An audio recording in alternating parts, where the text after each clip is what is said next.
Bengaluru Saptagiri college ಹತ್ರ ಇರೋದು ನಾವು. Okay madam. ನಮಗೆ ಮೈಗ್ರೇನ್ ತಲೆ ನೋವಿತ್ತು, ಕಾಲು ನೋವಿತ್ತು, ಮಂಡಿ ನೋವಿತ್ತು, ಗ್ಯಾಸ್ಟ್ರಿಕ್ ಇತ್ತು, ಇಂಪಾರ್ಟೆಂಟ್ ಪೈಲ್ಸ್ ಇತ್ತು. ನನಗೆ ಗಟ್ಟಿ ಪದಾರ್ಥ ಏನೇ ತಿಂದ್ರು ನನ್ಗೆ ತುಂಬಾ ಕಷ್ಟ ಆಗಿರೋದು. ಹಾಗಾಗಿ ಅದೇ ತರ ಹಾಸ್ಪಿಟ್ಲು ನೋಡ್ಕೊಂಡು ಹಿಂಸೆ ಪಡ್ಕೊಂಡು ಇದ್ದು ಹಾಸ್ಪಿಟ್ಲ್ಗೆ ಹೋಗ್ಲೇಬೇಕಾಗಿತ್ತು. ವಾರಕ್ಕೆ ಒಂದ್ಸಲಿ ಆದ್ರೂ ಹಾಸ್ಪಿಟ್ಲ್ಗೆ ಹೋಗ್ಲೇಬೇಕಾಗಿತ್ತು. ಟ್ಯಾಬ್ಲೆಟ್ಸ್ ತಿಂತಿದ್ದೋ, ಆಯುರ್ವೇದಿಕ್ ನೋಡ್ದೋ, ಎಲ್ಲಾ ಕಡೆ ನೋಡ್ದೋ, ವಾಸಿ ಆಗಿಲ್ಲ. ಆಮೇಲೆ ಮಂಜುನಾಥ್ ಸಾರು, ನಾಗಮಣಿ ಮೇಡಮು, ಗೋಗಯ್ಯ ಸಾರು ಇದ್ರ ಬಗ್ಗೆ ತಿಳಿಸಿದ್ರು.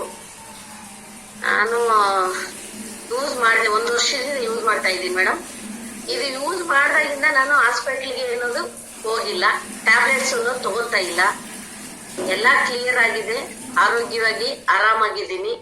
ಗೋಗಯ್ಯ ಸರ್ಗೂ, ಮಂಜುನಾಥ್ ಸರ್ಗೂ, ನಾಗಮಣಿ ಮೇಡಮ್ಗೂ ತುಂಬಾ ಥ್ಯಾಂಕ್ಸ್ ಹೇಳ್ಬೇಕು. ಅವರಿಂದ ಇವತ್ತು ಈ ಸಾಗರ್ ಜೋಶಿ ಸರ್ ಕಂಡಿಡ್ದಿರೋ ಪ್ರಾಡಕ್ಟ್ ಇಂದ ತುಂಬಾ ಎಲ್ಲಾರ್ಗು ಹೆಲ್ಪ್ ಆಗ್ತಾ ಇದೆ. ನಾನು ಒಂದು 100 ಜನಕ್ಕೆ ಕೊಟ್ಟಿದ್ದೀನಿ. ಎಲ್ಲರಿಗೂ ಆರೋಗ್ಯವಾಗಿದ್ದಾರೆ. ಎಲ್ಲ ಹೇಳ್ತಾರೆ, ಶುಗರ್ ಕಮ್ಮಿ ಆಯ್ತು ಅಂತಾರೆ, ಬ್ಯಾಕ್ ಪೇನ್ ಕಮ್ಮಿ ಆಯ್ತು ಅಂತಾರೆ, ಚೆನ್ನಾಗಿ ನಿದ್ದೆ ಬರ್ತದೆ ಅಂತಾರೆ. ತುಂಬಾ ಸಂತೋಷ ಆಗುತ್ತೆ. ಪ್ರಾಡಕ್ಟ್ ತುಂಬಾ ಚೆನ್ನಾಗಿದೆ. Thank you madam.